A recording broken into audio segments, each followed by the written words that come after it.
Most people think they are trying to create wealth. But what if, without realizing it, they are actually resisting it? What if the problem is not a lack of opportunity, intelligence, discipline, or effort? What if the real problem is much quieter than that? Because the truth is, many people spend years asking for abundance while emotionally preparing for disappointment. They say they want freedom, but their mind has become attached to struggle. They visualize success for a few minutes, then spend the rest of the day expecting limitation. And over time, this creates an invisible contradiction. A person begins to move toward wealth with their actions, while unconsciously moving away from it with their identity. That conflict changes everything. What you have to understand is that wealth is not only about money. Money is just one expression of it. Wealth is also emotional capacity. It is the ability to receive, the ability to feel safe with expansion, the ability to stop expecting loss every time something good begins to happen. Most people never realize this. They think they are blocked by circumstances, by the economy, by timing, by bad luck. But many times, the deeper issue is that their nervous system has been trained to normalize scarcity. Think about it. If someone spends years associating money with stress, pressure, arguments, fear, guilt, or instability, then wealth stops feeling natural to the body. Even if the conscious mind says, "I want more," the deeper mind associates more with danger. And the body always reacts to what feels familiar. This is why some people sabotage opportunities the moment things begin to improve. This is why people delay decisions, overthink simple actions, or abandon progress right before momentum starts building. It is not always laziness. It is not always lack of discipline. Sometimes the person simply does not feel emotionally safe, receiving a different reality. Let that sink in, because this changes the entire conversation around success. You can work harder and still remain emotionally connected to struggle. You can repeat affirmations while secretly expecting failure. You can learn every strategy in the world while still carrying an internal identity built around lack. And that identity quietly shapes your behavior every day. The truth is, the subconscious mind does not respond to what you wish were true. It responds to what you emotionally accept as normal. That is why two people can have the same information and create completely different lives. One person sees possibility, the other sees risk. One person moves with trust, the other waits for proof. One person believes they can recover from failure, the other believes one mistake will destroy everything. The external actions may look similar at first, but the internal state behind those actions creates completely different outcomes over time. Now stay with me here. This does not mean you should ignore practical reality. It does not mean money magically appears because someone thinks positively. That is not what this is about. This is about understanding that perception affects behavior, and behavior affects results. A person who constantly expects rejection behaves differently from someone who expects opportunities. A person who believes money disappears quickly will make decisions from tension. A person who feels unworthy of success will often shrink when attention, growth, or responsibility begins to increase. Not because they consciously want to fail, but because the mind tries to protect the identity it already knows. And this is where many people become trapped without noticing it. They build an emotional attachment to survival mode. Survival mode feels productive at first because it creates urgency. It keeps the mind constantly occupied, always planning, always worrying, always trying to control every possible outcome. But survival is not the same thing as creation. When the mind stays in survival for too long, it stops imagining expansion. It becomes focused only on avoiding pain. That means even goals become fear-based. People chase money because they are terrified of losing security. They chase success because they fear feeling insignificant. They overwork because slowing down forces them to confront emotional discomfort they have been avoiding for years. And eventually, exhaustion becomes their normal state. The problem is that a tired mind cannot see clearly. A fearful mind interprets uncertainty as danger. An anxious mind struggles to recognize opportunity because it is too busy scanning for problems. This is why inner state matters more than most people realize. Your emotional patterns shape what you notice, what you trust, what you pursue, and what you tolerate. If someone deep down believes wealth belongs to other people, they will unconsciously distance themselves from it. They may criticize successful people. They may call ambition selfish. They may constantly minimize their own potential. Not because they are bad people, because the mind protects consistency. If wealth feels emotionally unfamiliar, the subconscious will try to pull the person back toward what feels known, even when what feels known is painful. This is one of the hardest truths to accept. Familiar suffering often feels safer than unfamiliar freedom. And until a person sees this clearly, they keep recreating the same emotional patterns in different forms. Different jobs, same fear. Different relationships, same insecurity. Different financial situations, same internal tension. The environment changes, but the identity remains untouched. Now think about how early these patterns begin. Many people grew up hearing phrases like, "Money is hard to make. Rich people are greedy. You have to struggle for everything. People like us never get ahead. Dream to mind schwivers." Those statements may seem small, but repeated emotional experiences become internal instructions, especially during emotionally charged moments. The subconscious mind learns through repetition and emotion. If a child repeatedly sees stress connected to money, they may begin to associate wealth with pressure. If they see guilt around spending, they may later struggle to receive.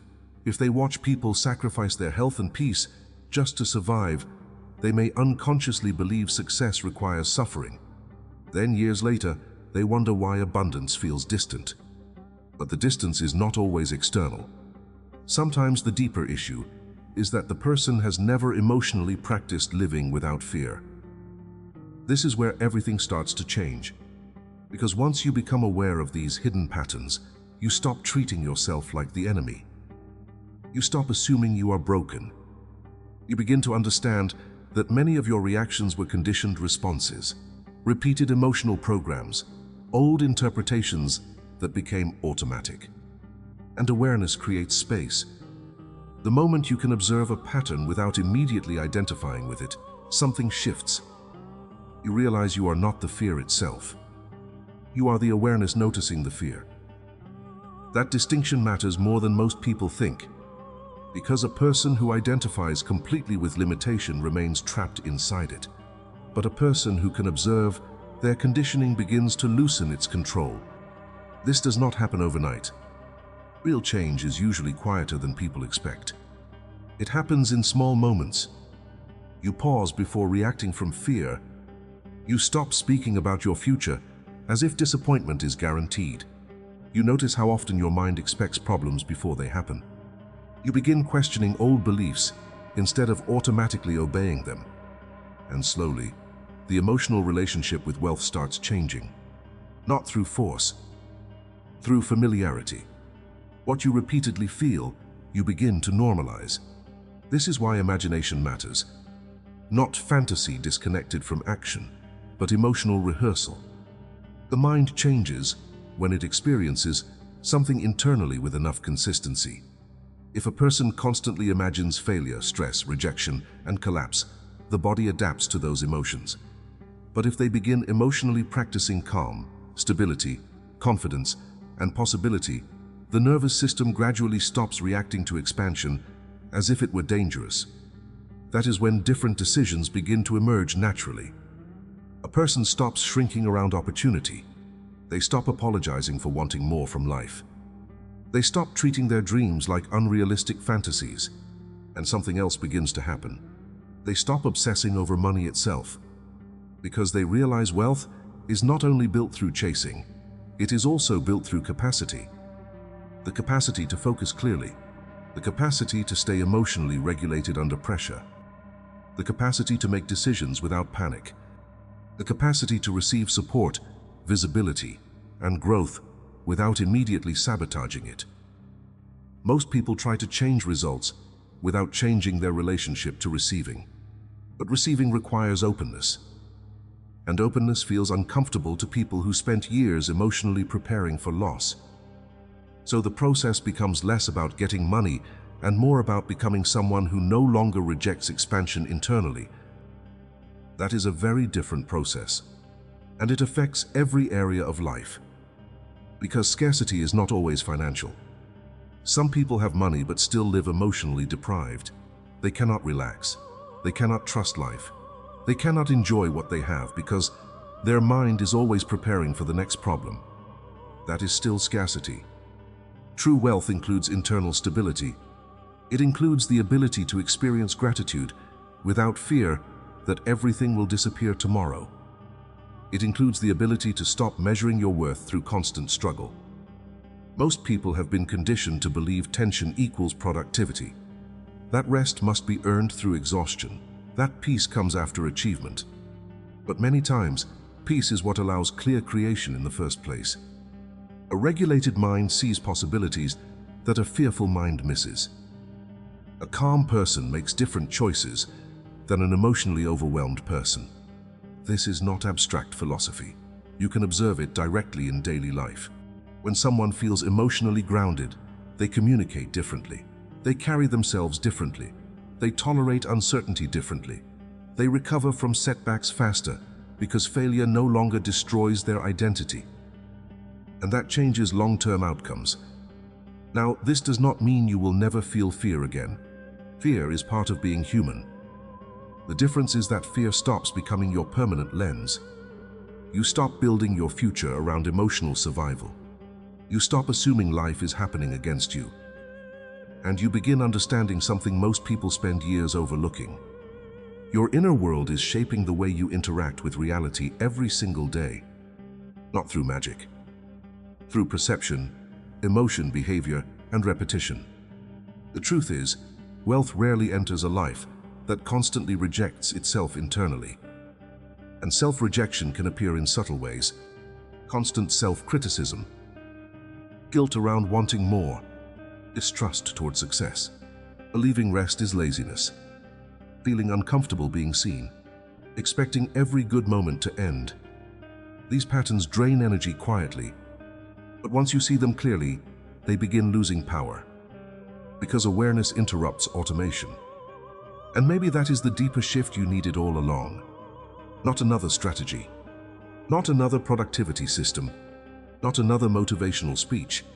Maybe what you needed was the realization that you have been carrying emotional patterns that keep pulling you back toward limitation, even while consciously trying to move forward.